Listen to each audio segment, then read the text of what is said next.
اللہ الرحمن الرحیم. ساری تعریفیں اللہ کے لیے اور درود و سلام محمد و آل محمد کے لیے.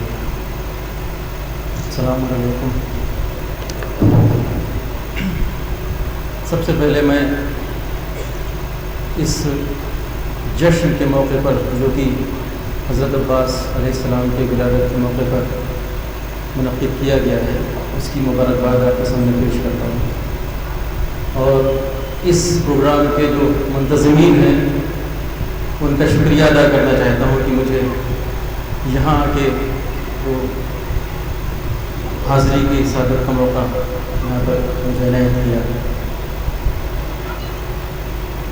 ابھی ہمارے بزرگ انہوں نے بہت سی باتیں کہیں میرے بارے میں، تو میں آپ کو یہ بتا دوں کہ جتنی انہوں نے تعریفیں کی اس کا رتی برابر بھی میرے اندر کوئی خصوصیت نہیں ہے. یہ ان کی محبت ہے کہ جو انہوں نے یہ کلمات کہے، میں ان کا بھی خاص طور سے شکر گزار ہوں.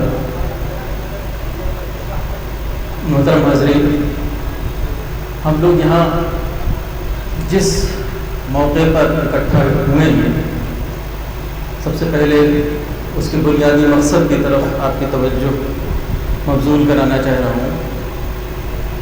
جس شخصیت کے بارے میں یہ جشن ہو رہا ہے، ابھی مجھ سے پہلے حجت الاسلام جناب رسی حسن صاحب قبلہ انہوں نے اپنے بیان میں ضرور روشنی ڈالی ہوگی کہ میری بدقسمتی تھی کہ ان کا بیان نہیں سن سکا میں اور ان سے ملاقات بھی نہیں ہو پائی. بہرحال اس شخصیت کے بارے میں کچھ کہنا آفتاب کے چراغ دکھلانے کے برابر ہے.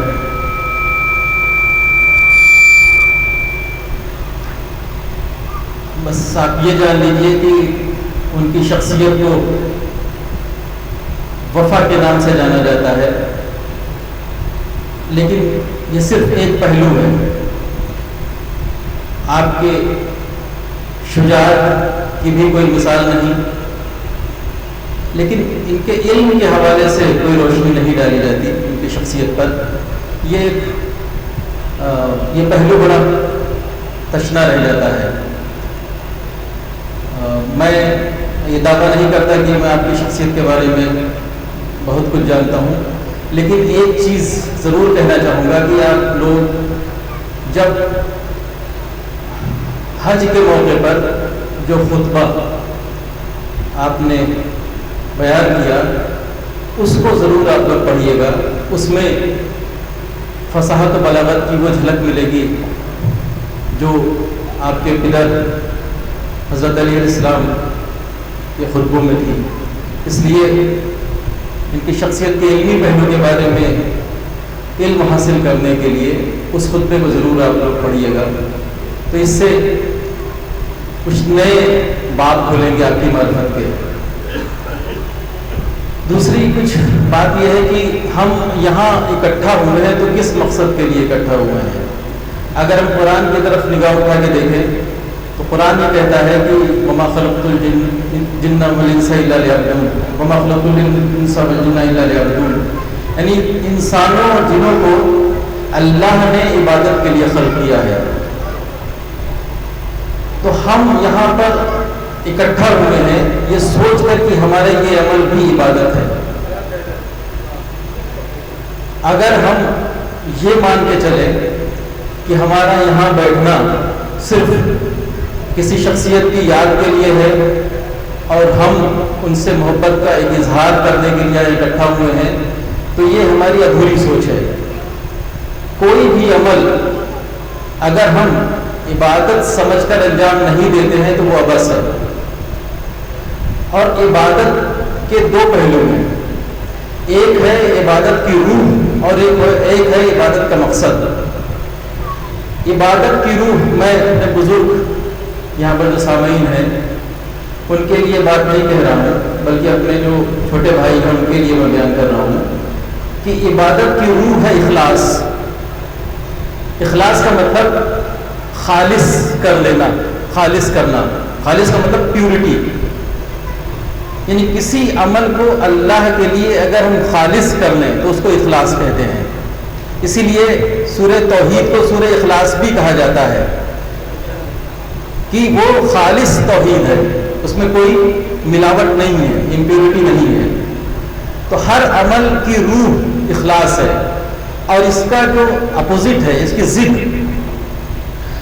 کی ضد ہے ریاکاری، جو کہ ہر عمل کی دشمن ہے.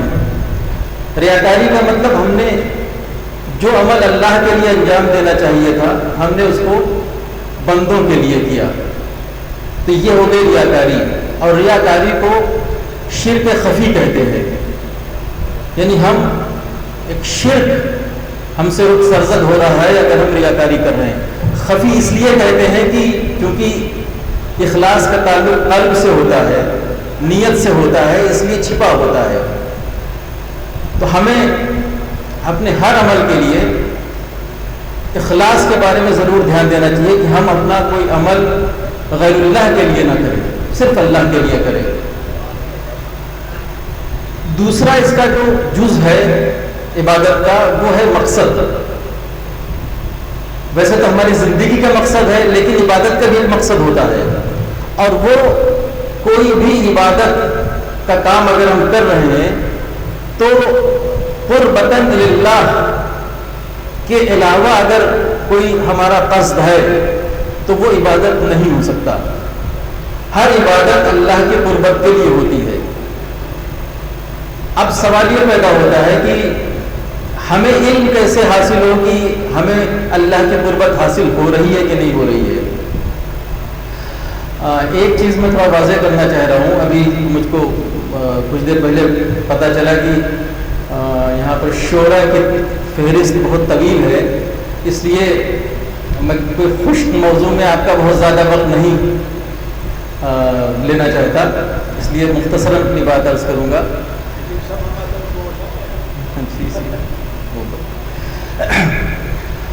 تو ہمیں پتہ کیسے چلے کہ ہم اللہ کی قربت حاصل کر رہے ہیں کہ نہیں کر رہے ہیں؟ کیا ایسا ہوتا ہے کہ ہم ایک عمل انجام دیں جس کو ہم عبادت سمجھ کر کر رہے ہیں اور ہم کو پتہ ہی نہ چلے کہ ہم اللہ سے نزدیک ہوئے کہ نہ ہوئے؟ آپ اگر کوئی بزنس کر رہے ہیں، آپ کا مقصد ہے نفع حاصل کرنا، تو آپ روزانہ اپنا اکاؤنٹ دیکھتے ہیں کہ صاحب میرا مول دھن کتنا تھا اور اب میرے پاس میری پونجی کتنی ہو گئی ہے. تو پتہ چل جاتا ہے کہ بھائی آج ہمارا اتنے % نفع ہوا. یا اگر مان لیجیے سستے میں سامان بیچ دیا تو گھاٹا ہو گیا. کبھی کبھی ایسا ہوتا ہے کہ سامان کی قیمت گھٹ جاتی ہے، گھاٹے میں بیچنا پڑتا ہے، کمپٹیشن ہو جاتا ہے، نفع نہیں ملتا. تو ہم چھوٹی سے چھوٹی تجارت کرتے ہیں تو اپنے نفع اور نقصان کے بارے میں ضرور ایک پرواہ کرتے ہیں اور غور کیا کرتے ہیں کہ ہم کدھر جا رہے ہیں، ہم نفع کی طرف جا رہے ہیں کہ خسارے کی طرف جا رہے ہیں. اور انسان کی جو ذہنیت ہے وہ نفع اور نقصان کو دیکھ کر ہی کوئی کام انجام دیتی ہے. انسان کی فطرت ہی یہی ہے. اور اس کا ثبوت یہ ہے کہ سورہ عصر میں پڑھیے کہ والعصر ان الانسان لفی خسر. اب یہاں پر لفظ گھاٹے کا معاملہ آیا، تو جب ایک طرف گھاٹا ہے تو دوسری طرف نفع بھی ہوگا. انسان کی ذہنیت اللہ نے ایک اپنی اس سورے میں بتا دیا کہ انسان کی فطرت نفع نقصان کے لیے ہے، اور انسان کاسٹ بینیفٹ انالیسس کرنے کے بعد ہی کوئی کام انجام دیتا ہے. تو جب انسان کی فطرت ہے تو اسے معلوم ہونا چاہیے کہ میں جو عمل انجام دے رہا ہوں وہ اپنے مقصد کی طرف جا رہا ہے کہ نہیں جا رہا ہے. اس لیے ہمیں ضرور غور کرنا چاہیے کہ اگر ہم قربت اللہ کی قصد سے یہاں بیٹھے ہوئے ہیں تو کیا واقعی وہ قربت ہمیں حاصل ہوئی کہ نہیں ہوئی. اب ایک تو ایک براڈ پرسپیکٹو میں آپ دیکھیے تو وہ یہ ہے کہ اللہ کی قربت جیسا کہ علماء کہتے ہیں کہ تب حاصل ہوتی ہے جب ہم اللہ کی صفات کو اپنے اندر سمو لیں.